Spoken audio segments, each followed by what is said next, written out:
Se non riesci a parlare e a pensare con la tua stessa lingua, non sei niente. Con queste parole Maria Carta ribadiva l'importanza di preservare il patrimonio linguistico della Sardegna ed è proprio per dare voce a questa eredità che la Fondazione Maria Carta lancia il progetto Limbas, una campagna di sensibilizzazione dedicata alle lingue dell'isola. Due i video realizzati, il primo con volti noti come Gigi Camedda, Alessandro Pili, Maria Giovanna Cherchi, Salvatore Maltana, Gino Marielli e Luigi Pomata, il secondo con un gruppo di bambini che parlano con naturalezza le diverse varianti linguistiche della Sardegna.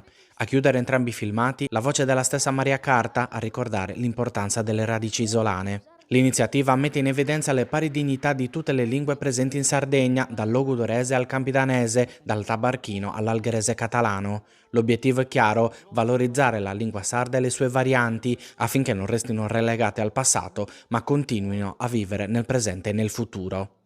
Le lingue rappresentano una ricchezza culturale a cui non dobbiamo rinunciare, sottolinea Leonardo Marras, presidente della Fondazione Maria Carta, perché conservare la nostra lingua significa preservare la nostra storia. L'obiettivo sarà quello di raggiungere il pubblico più ampio possibile e lanciare un messaggio chiaro: la lingua sarda non è solo un'eredità, ma una risorsa da custodire e tramandare.